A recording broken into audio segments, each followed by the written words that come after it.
Recently, I've had yoga teachers come to SomaSensing. They arrive and it's because they are in discomfort or pain, and they come to somatic movement. Some have been teaching yoga for 30 years and have just stopped. So what's happening in those bodies? What do you think is going on? Now, I come from a fitness Pilates, I've done yoga, and I can tell you what's going on. That number one, yoga was never about the postures, the asana. And it's been kind of misinterpreted over the years that yoga has become all about the postures. It's associated with, stretching, mostly, becoming flexible, right? That's what it's been associated with. But if you really go to the heart of yoga, it is the original somatic practice.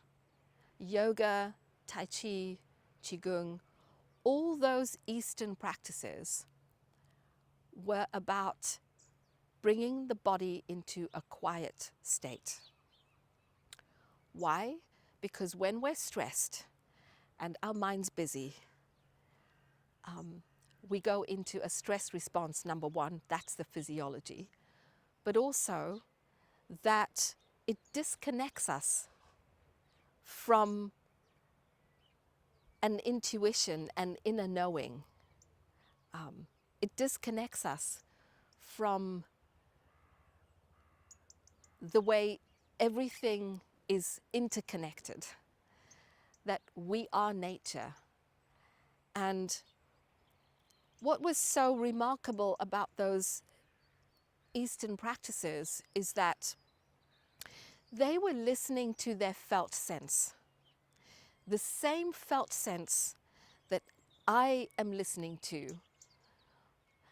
The difference is that I am linking the anatomy, what we now know about the anatomy as a whole. So the Western way of approaching our body was a body of parts, and it happened through the medical profession, through dissection, and there's a place for that. I'm not going to knock it. But what I'm saying is, how do we bring our understanding of our felt sense and the body as a whole? So how do we integrate this? So if we come back to why do we even seek those practices? What was your urge? Like, what brings you here? What fascinates you about this well-being, wellness subject? And it's one of the questions that I ask everyone who arrives is, what brings you here? And can you remember that inner urge, that first urge that you felt to take care of yourself? So why does everyone come to this? It's because our body is sending us information. It's telling us, I'm not okay. So the information is coming from the body. And in those Eastern practices, they were far more in tune with the body than we are today. And what I want to invite you to experience is the wisdom in your body, that just like those Eastern practices, we can connect to an inner knowing, because that experience of your felt sense is just timeless. We all have this inner blueprint. We all have the ability to bring our body to quiet. And you might try it through meditation, or you might be chanting, or whatever that may be. We're all trying to bring our mind to quiet. And it's not just to reduce stress levels. I remember the first time I had that aha moment, right?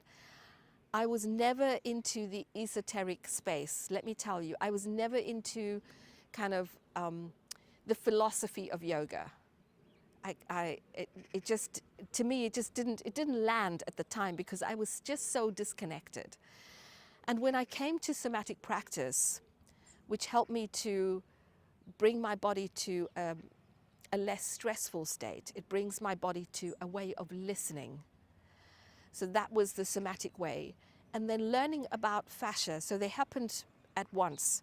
The fascial anatomy came first, that our body is not made of parts, that everything is integrated.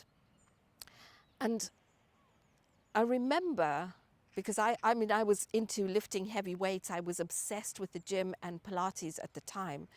And I remember my fascination with anatomy, and I was standing, because I would get people arriving, and you might be feeling this as well, where you're feeling restricted somewhere. And most of the time for us, especially in Pilates, it was the diaphragm, right? And breathing. Okay, so it was, people are not breathing, we need to guide them to breathing. And they would be, I'd feel that they were really stuck here in the breathing diaphragm here. So we would spend time doing manual therapy, softening that area, releasing, so they could take a spontaneous breath in and release the kind of strain in the body, right? And at that time, just before fascial anatomy, and then when we learnt about fascia, we began to recognize that the body is not stacked. It's not like a column, one block on top of the other. That's how we all learnt anatomy, that the body is one continuous fabric, and it expands from the inside out into this form that we are. So coming back to what that meant for me, I would notice that people would hold. So it was like finding ease, finding a softness, and I would guide them to the bra line. So if I'm working with women, it would be, you know, can you go to your bra line and just soften there? And then they'd take a spontaneous breath, right? And it happened for me in that one moment. So there I was standing, and I released, and I went, oh my gosh, my body is already held. I don't have to add strain to hold my body upright. And that was the shift in that one moment. And it came from understanding fascia and tensegrity, or biotensegrity. It's just a word that means that our body is not like a brick building or a column stacked one on top of the other. It's more like a tent. So a tent is held in a very lightweight structure. You pull the tent to expand, something like that. Anyway, so that was the shift.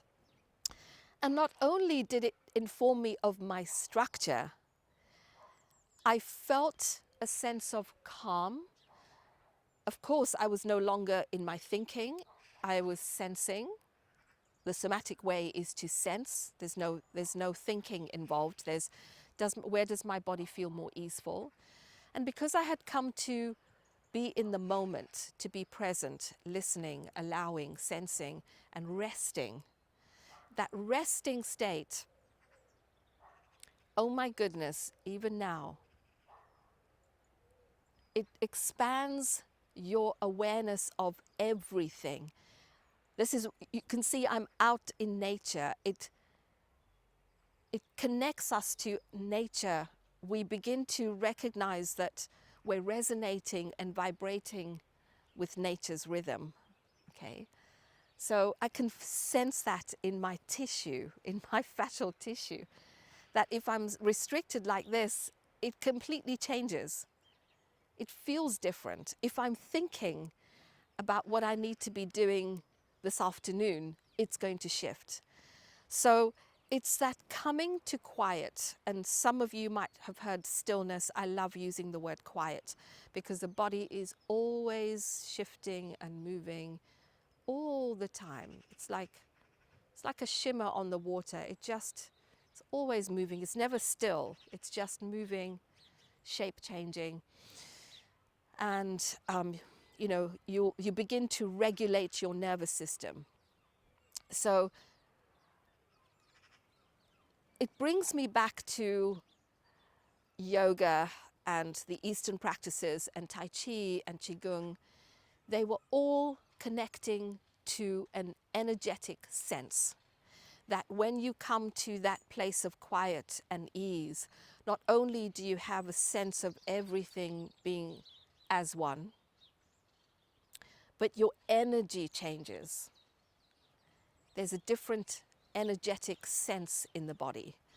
And what we're understanding about fascia, this fabric that gives us our form, so when you feel stiff and stuck and tense, it's not in your muscles, it's in your fascia. Your fascia shapes your muscles, right?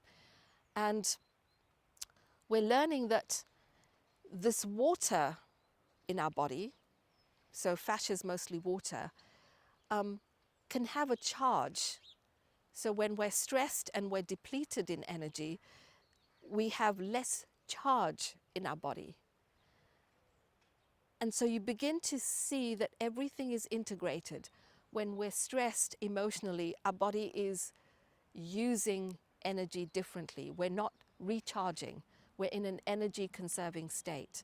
And really, the Eastern practices were all about cultivating this energetic force. Prana, chi, it comes from that space. It's just been kind of lost in translation. So when we come to those practices, we don't do yoga, we don't do tai chi or qigong. We arrive into a state. We arrive into a state of quiet, of rest, and we allow the body's wisdom to take over. The mind is not involved. And when you come to that quiet space, in SomaSensing, we guide you to come to rest in a particular way, listening to your body's fascia. You rest, and as soon as you feel a spontaneous sigh, and some of you would have felt that in meditation, right? But it can happen in a moment, and then you feel this interconnectedness. Your senses are heightened. Quiet allows you to sense, to connect to this body as a sensory information sensing.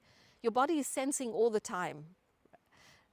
Your body kind of has its own mind, if you like. Your body has a mind of its own. Oh my gosh, I just came up with that.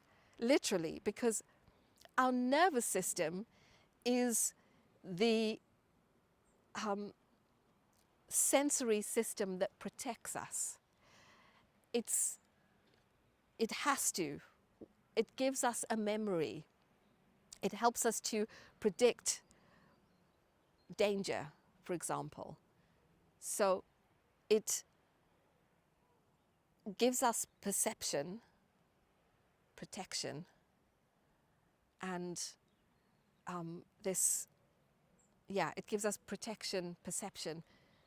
It is not the reality.